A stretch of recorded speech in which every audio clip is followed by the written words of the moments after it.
Today we will be taking a look at how to field strip the M1 Garand rifle, as soldiers would have done in the field, to make sure that their rifle was in proper working order and able to be cleaned properly and lubricated properly to ensure safe function of the rifle. And just a brief history on the rifle: it was designed in 1936 to help replace the M1903 Springfield rifle, so America could have a semi-automatic rifle instead of a bolt-action rifle such as the 1903. And this was invented by a French-Canadian by the name of John Cantius Garand in 1936 while he was working for Springfield Armory. And this rifle would be used in World War II, Korea, and it would see little use in the Vietnam War, but it would mostly be used by South Vietnamese forces so they can combat the North. And this rifle had a service life outside of America. In other nations, the U.S. government would have a Lend-Lease program where these rifles would be leased to other countries to help fight the spread of communism, and the countries would receive them and use them against the fight against communism. And now these rifles are coming back in the United States, and we will begin to look at how to field strip this rifle. So before we begin, we need to ensure that the rifle is not loaded. So bear with me. Alright, now that we know that the rifle is safe and clear of any live rounds, we will flip the rifle over and we will take a look at the trigger group that is in this rifle.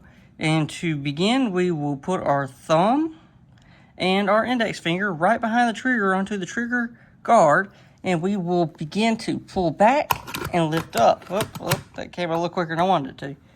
And so now that our trigger guard is all the way up, we can lift the trigger group straight out of the rifle. And so now, let's take a look at our trigger group. So what makes up the trigger group?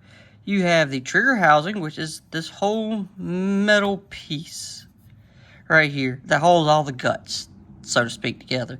And here, where my left thumb is, we have the clip eject spring. Without disassembling the whole trigger, it's kind of hard to show the spring on camera, but here's the little bit we can see. So let's flip it over and let's take a look at the guts of it. So I'm going to pull the trigger on that real quick, and let's take a look. We see the hammer right here, and the hammer has the hammer pin in it, which is holding the trigger guard in place as well, which we've already seen the trigger guard itself.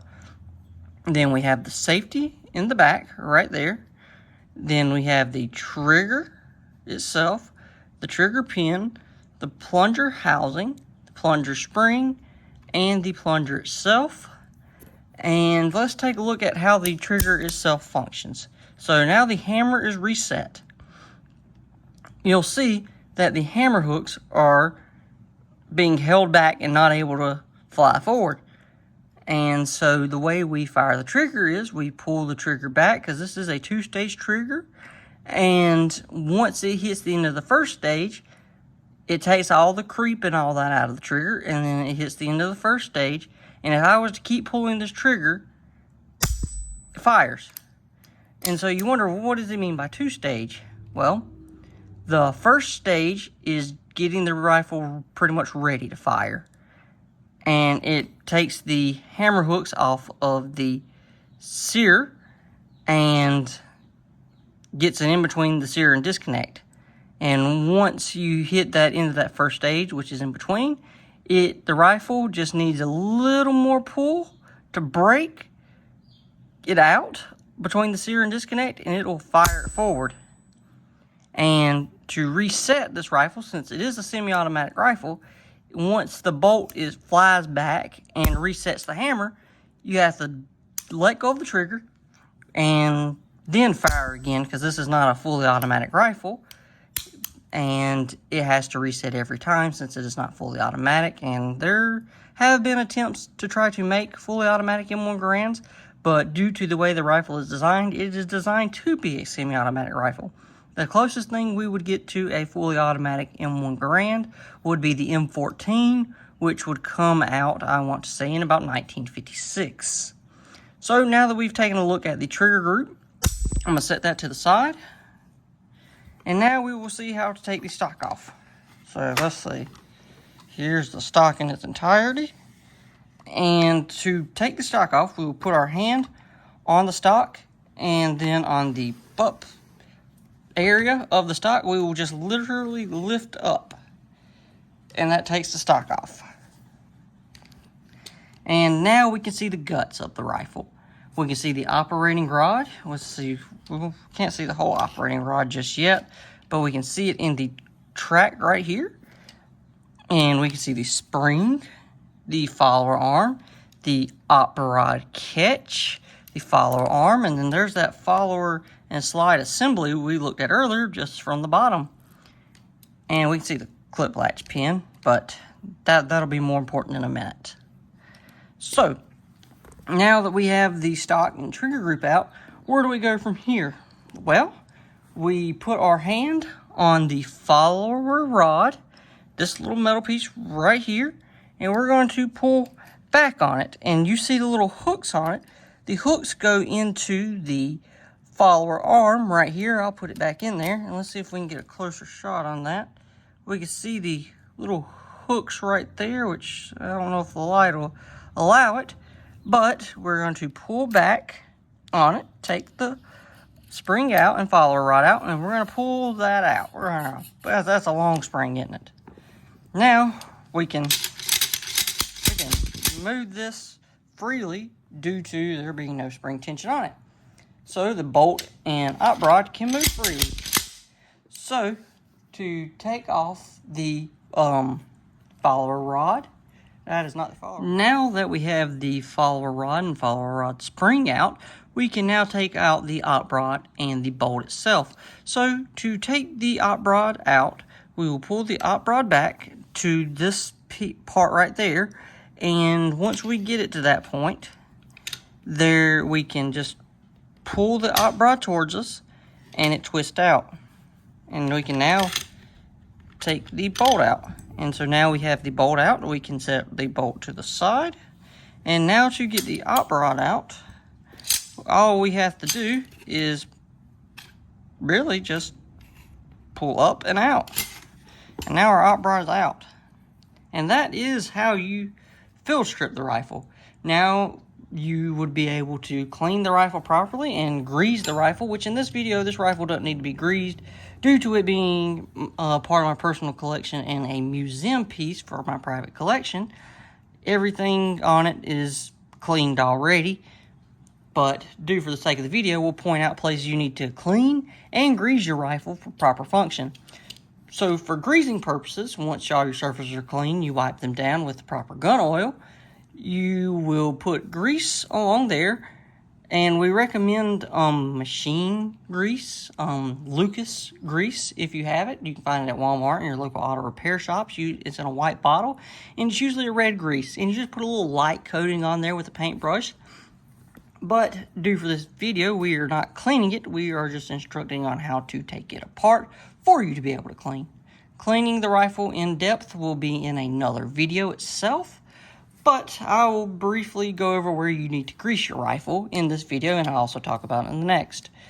So you, as I said, will put the grease, a light coat right on the bottom of the barrel where the op rod meets the barrel, and you'll put a little bit of grease right there too. Just a thin little layer to where it won't rub as much and get rid of the finish. And you will put some in the op rod track right there, because this piece of the op rod, I mean, you could see where it's wearing the finish away due to just rubbing from decades of use. And then you'll put some in the heel of the receiver, which it has a little bit of grease in it, just a very light coat. And it keeps the bottom of the bolt from wearing. As you see, this bolt has been worn where just time has taken its toll on it.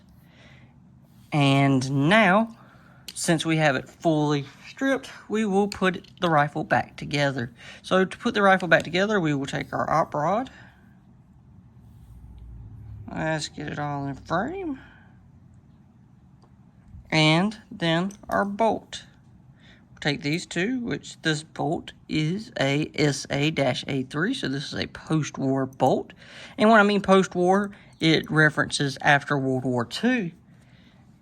And the way most collectors look at this is either it's World War II Garand, which are really sought after, or either a post-war made Garand, which this one, in fact, is a post-war Garand. It was made in 6 of 53, and so this rifle was made just right at the end of the Korean War.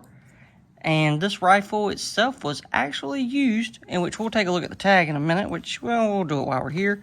You can see that it was on the USS Coral Sea, which was commissioned in 1946 and then decommissioned September 8th of 2000 to be scrapped. And this rifle was on the USS Coral Sea as a parade or ceremonial rifle for soldiers' funerals and all that, and it was part of the Marine detachment that was on the ship. And this rifle itself was kept in a weapons locker. And if we look at the tag one more time, we'll see that it was missing a butt plate and butt plate screw, but I have replaced that and got a butt plate for it so that it wouldn't damage the wood when I put it up on display. But it did not originally have a butt plate and screw in it due to the, as the Marine said, not having one, and they didn't fix it. So, but that's not the part of this video, just to tell the history of this actual rifle, but how to take it apart. So, we're going to put the bolt, well, if I don't drop it. Let's see, we're going to take the bolt, and you'll see these little lugs on it. There's a lug there, which these are safety lugs too, but we're just talking about field stripping, not why the lugs are there and all that good stuff. So, the lugs on the left-hand side of the bolt, we're going to put them in the little track. Oh, we'll wiggle it in, and the bolt will go in, and we can see how the bolt will lock back. Well, it's not going to lock back, but it can move freely, is the word I'm looking for. And so once we have the bolt in the position to accept the op rod, we will take the op rod, which we've already shown. Well, let's do this. And we will put it in the handguard to go into the gas cylinder. Let's see if we can move the tripod itself and show it going into the gas cylinder.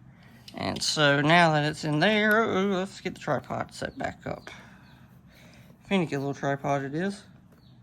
Alright, now that we're set back up, we will take a look at the op rod going back into the bolt. Which, let me take this out one more time. The bolt will fit right into this little angle, or groove cut into the op rod, should I say. So now that we've taken a look at that, we will put the bolt back in, which you see that little part right there, that little cutout. So when we took the op rod out of it, we'll do the same thing, but just putting it in. And it clicks right in. And the bolt and op rod are back together. And now we will take the spring and feed it right back into the op rod. And then, let me get over here and make sure this thing doesn't shoot out on me. We will put it back into the follower arm. We'll put the follower rod back into the follower arm onto the little hooks. And now we can put the stock back on, which, let's move it. We'll put the front part of the stock on, press down, and then bing bada boom. And now for our trigger group, we gotta close the hammer, or put the hammer down to be able to put the rifle back together. So now we will, well, there we go, slides right in. And then I like to give it a little love tap to lock it back into place. So now we will go over a basic function check of the rifle to make sure the rifle is fully functional after you've cleaned it and greased it. But like I said, the cleaning and greasing will be in another video. So we know the rifle's unloaded, so we don't have to worry about any live rounds going off and anybody getting injured or hurt. So we will first pull the trigger, and you can see the hammer a little bit, and it shows it is in the fired position. So to check to make sure the rifle is two-staging properly, we can push the bolt back, and we heard the click of the hammer resetting. And when I let go of the trigger, it will reset, and you'll hear a slight click. Alright, we just heard it. So now we know that if I hit the first stage, All right, so that means the trigger has stopped. And then boom, pull right through it. That's the end of the second stage, and it's functioning properly, like the way we want it. If I had a better tripod or more hands, it would be easier to show this. Very much easier to show this. If I had a cutaway rifle, it would be easier to show. But let's test the safety. Now, we're gonna flip the safety on, so that's on. That's off. That's on. And if I pull that trigger all day, it's not gonna do anything unless the safety inside is broken. But we've seen that the safety is intact. So we're gonna flick that safety back off, and we know the rifle functions properly. So we're gonna open it back up. And now that we know our trigger works properly and our bolt flies home as it should, I mean, we can test the sights too, but we didn't go any or in depth on the sights. But heck, we'll take a look at it. The sights work properly. And that's how you field strip and put your M1 Garand back together. It's very easy to do, but there are a few ways you can mess it up, but this is how you do it properly.